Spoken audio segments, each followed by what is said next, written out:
김용민 파일. 헌법재판소 결정에 불복하는 대통령. 그동안 대통령 탄핵 문제로 국민 여러분께 불안을 드리고 심려를 끼쳐드린 점에 대해서 대단히 죄송하게 생각합니다. 헌재의 결정이 내려진 이상 이 문제를 놓고 계속해서 정치적 공방을 벌이는 것은 또 다른 혼란과 갈등을 낳을 뿐입니다. 오해하지 마시길. 노무현 대통령에 대한 탄핵 심판 기각 결정이 나온 2004년의 상황. 당시 박근혜 한나라당 대표는 결정이 나기 전에도 시종 일관 헌법재판소의 결정을 믿고 기다리자는 입장. 왜 헌재가 진행하고 있는데 그 사법부의 그 판단을 기다리지 못하겠다고 하는지 이해가 안 돼요. 그 판결에 대해서는 또 찬성했던 사람이나 반대했던 사람이나 겸허히 수용해야 된다고 봅니다. 본인이 대통령직에서 파면된 2017년 3월. 박근혜 씨는 이때도 헌법재판소의 결정에 승복했을까? 측근이기도 하며 청와대 대변인을 지낸 민경욱 자유한국당 의원. 시간이 걸리겠지만 진실은 반드시 밝혀진다고 믿고 있습니다. 헌법재판소 파면 결정에 대해 본인은 무고하다는 뜻을 거듭 밝힌 것으로 풀이됩니다. 친박계 의원들에게도 헌재 결정에 승복하겠다는 의사를 밝히지는 않은 것으로 전해졌습니다. 승복 못하겠다는 의지는 지난 주말 친박단체 집회에서도 짐작됐는데 대통령 대리인단 김평호 변호사와 박사모 정광용 회장. 이 나라의 법치주의는 죽었다. 제2의 건국 투쟁에 나가자. 어제 헌법재판소의 탄핵 판결은 헌재발 역모였고 반란이었다. 2004년에 박근혜가 2017년에 박근혜에게 보내는 편지. 대통령이 이런 식으로 헌법에 대해 도발하고 체제를 부정한다면 나라는 근본부터 흔들리고 말 것입니다.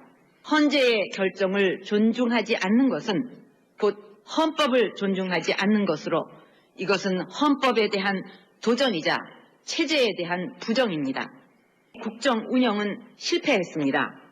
국가를 발전시키지도 못했고 경제를 살리지도 못했고 국론을 모으지도 못했습니다. 모든 것을 원점에서 다시 시작해야 합니다. 계속 잘못을 반복해서 완전한 파탄으로 갈 것인가? 잘못을 인정하고 나라를 살리는 길로 갈 것인가? 네, 김용민 파일. 전 대통령의 목소리가 많이 나오네요. 어제 다르고 오늘 다른 정치. 내가 하면 로맨스, 남이 하면 불륜인 정치도 탄핵됐습니다. 네. 어제 중계 화면 저 김용민 PD도 보셨죠? 그럼요. 예. 어땠습니까?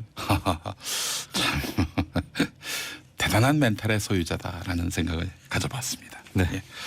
자, 검찰 수사가 이제 좀 본격화될 것 같은데요. 예. 흐름이 어떨까요? 박근혜 전 대통령에 대한 조사를 준비 중인 검찰특별수사본부가 주말에도 기록 검토 작업을 이어갔습니다. 특별수사본부, 이르면 이번 주에 박근혜 전 대통령과 우병우 전 민정수석, 대기업 수사, 이 세 수사 중에서 무엇을 우선순위로 할 것인가를 정할 예정입니다. 네.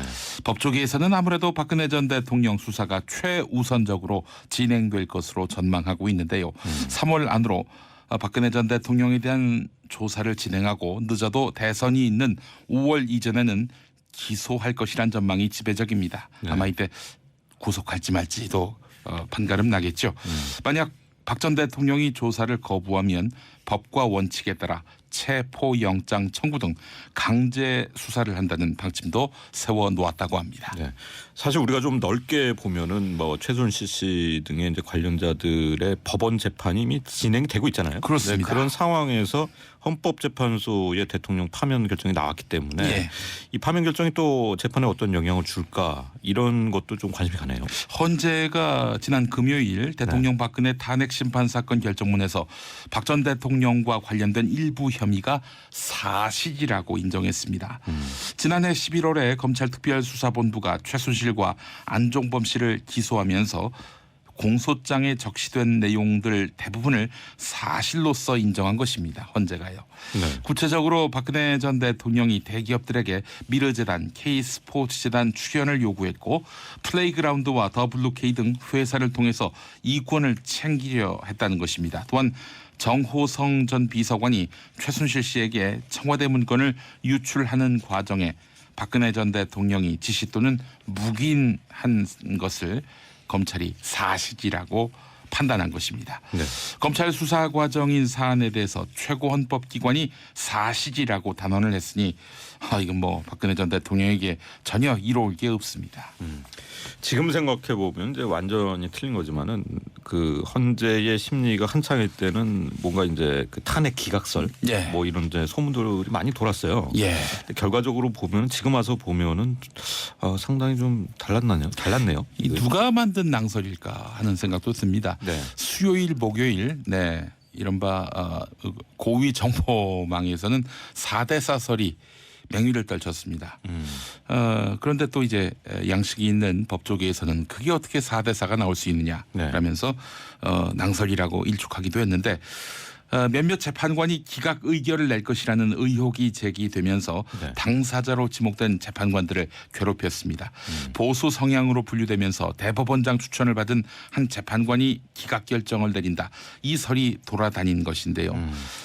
여당인 과거 새누리당의 추천 몫으로 헌법재판소에 입성한 재판관도 마찬가지였습니다. 네. 여기에 기각의 못을 받기 위해서 여권이 또 다른 재판관 한 명을 적극적으로 설득했다. 이런 설이 더해졌습니다. 이 사람이 그 박근혜 전 대통령이 지명했던 재판관이었는데요. 네. 자, 하지만 이들은 더 강렬한 어조로 대통령 파면을 강조한 것으로 드러났습니다. 네. 자, 일단 이제 파면에서 사저로 돌아간 박근혜 전 대통령, 예. 뭐 고정적인 수입이나 이제 사회보험 혜택, 뭐 어떻게 이제 무슨 수익이 있는 것이냐, 예. 뭐 이런 데도 좀 관심이 쏠리고 있는데, 뭐 이런 관심 또 자연스러운 것 같기도 하고요. 예, 그렇습니다. 이 박근혜 전 대통령이 고정적으로 받을 수 있는 연금이 월 160만 원 정도의 국민연금이 유일할 전망입니다. 아, 그래요? 예, 임기를 채우지 못하고 대통령직에서 파면됐죠. 하야를 했다면 또 달랐을 텐데 파면됐기 때문에 대통령 연금을 한 푼도 받을 수 없습니다. 자, 그렇다면은 박근혜 전 대통령이 4선 국회의원 아닙니까?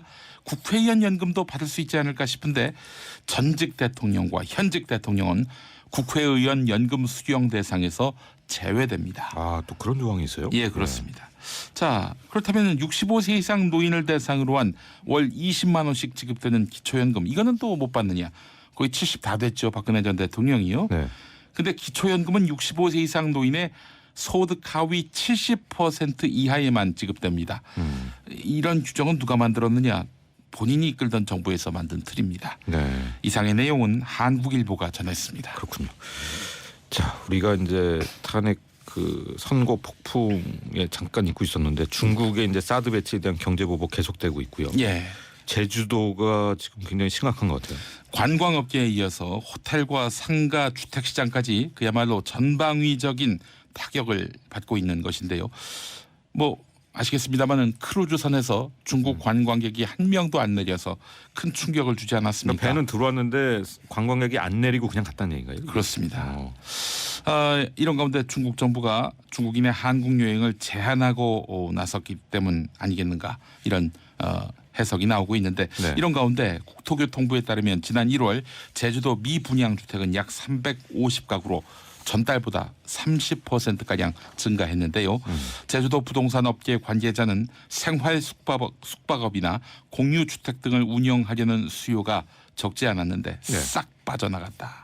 이렇게 전했다고 오늘 중앙일보가 보도했습니다. 대법원이 일선 판사들의 사법개혁 움직임을 저지하기 위해서 법원 행정처 소속 판사들을 압박했다. 뭐 이런 의혹이 제기돼서 지금까지 계속 얘기가 나왔는데 진상규명을 요구하는 판사들의 회의가 열린다면서요? 예, 전국 판사 회의가 오늘 있을 것 같습니다. 춘천지법에서 전체 판사 회의가 열리고 서울지법과 서울동부지법, 인천지법에서도 판사 회의가 개최됩니다. 또한 지난주 판사들은 진상조사기구를 청원했고요. 법원이 이를 수용했습니다. 이 내용이 오늘 경향신문 1면에 보도가 됐는데 양승태 대법원장에게 상당한 압박이 될 것 같습니다. 네, 그렇군요. 오늘 잘 들었습니다. 고맙습니다. 지금까지 김용민의 뉴스 브리핑.